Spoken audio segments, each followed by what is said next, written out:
Today we're going to talk about the safest carbohydrate in the world.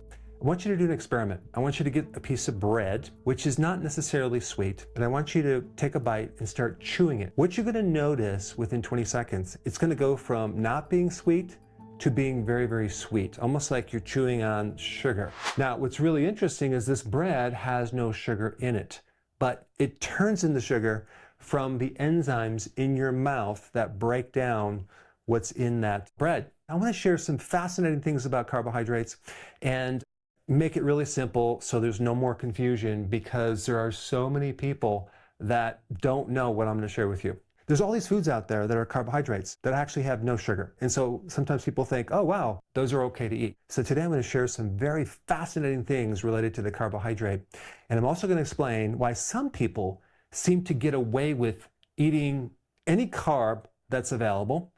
Other people cannot get away with it. In fact, their body breaks down. So the first thing to know is a carbohydrate is not one thing. It's three things.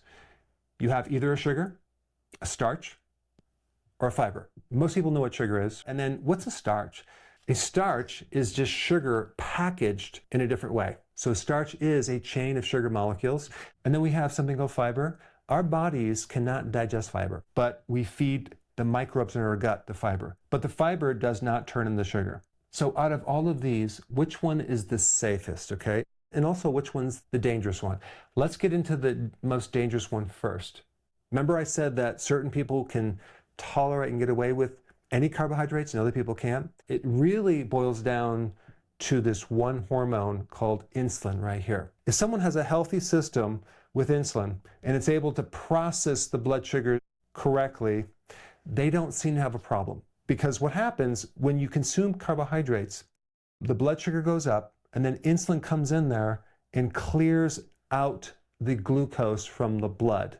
In a person with unhealthy insulin, the term for that is insulin resistance, they can't lose weight. So in other words, when they eat carbohydrates and insulin goes up, they don't burn fat anymore. They retain salt. They develop a fatty liver. They eventually develop type 2 diabetes. They get high blood pressure. They develop belly fat. Their nervous system is more in the flight or fight mode, so they're kind of stuck in stress. People with insulin resistance do not tolerate carbohydrates that well. What causes insulin resistance? The chronic consumption of either refined starches or refined sugars. Now let's introduce you to another concept called the glycemic index. This is basically an index that represents how fast carbohydrates will spike your blood sugar. So the glycemic index kind of revolves around a score 100, okay? And that's pure glucose. Regular table sugar, it's actually 65. It's not even 100. So it's actually much lower than you might think. Bread is higher, it's like 75. So remember what a starch is, right? It's a string of glucose molecules. And what determines how fast the blood sugar spikes has to do with what they do to the starch. Because there are certain starches that they put through a chemical process to alter the starch. And they might add heat. They might grind it into a powder. A lot of them are maybe like 135 or maybe 125, not way up here, but some are very, very high. Because if we look at something really high industrial starch like maltodextrin, which is a highly refined powder that they put in a lot of foods, versus down here, wheat kernels. Like in order to make bread, you'd have to grind it down the flour. But if you actually take the wheat kernels, these little berries, and you soak them and you eat them, that has a glycemic index of 41. That's pretty low. Even if you have this whole barley, it's like pure barley, it's at 28, very low on the glycemic index. Or even steel cut oats are at 52.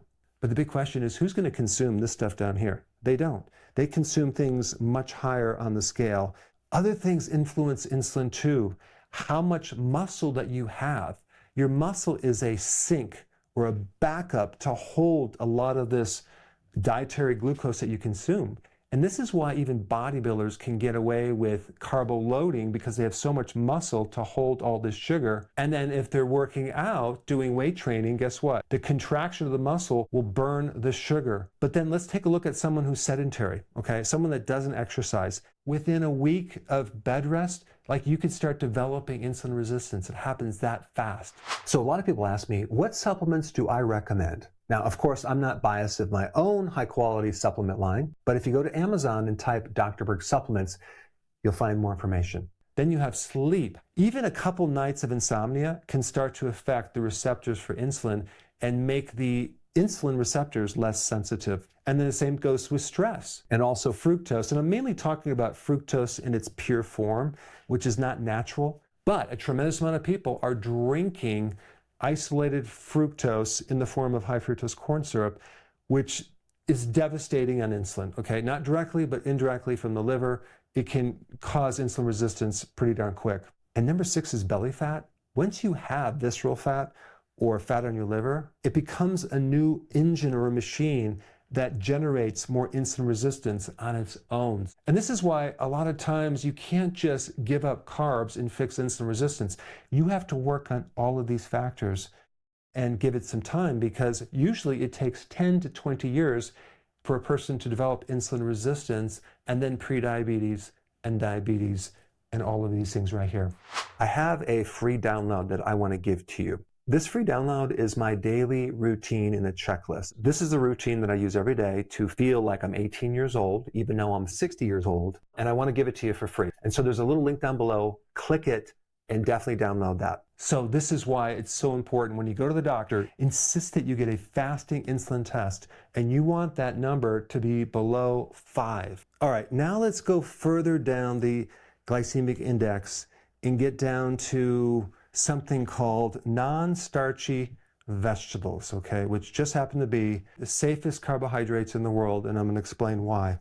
Take a look at broccoli. Broccoli on the glycemic index is basically a 1. Non-starchy vegetables don't have a lot of sugar, but believe it or not, a lot of these starches, rice, potatoes, and grains, don't have a tremendous amount of sugar. They have a huge amount of starch, but actually a moderate amount of sugar. But remember, the starch is a sugar. It's just packaged in a certain way. So the big difference between these non-starchy vegetables and these other starches is basically these have less starch. I mean, just tiny amounts of starch and a lot of fiber. And the cool thing about fiber is fiber does not affect insulin. Now, the ironic thing about non-starchy vegetables is that they contain things to help you reverse insulin resistance, okay? So here we have carbohydrates that can help heal you versus carbohydrates that actually create more disease.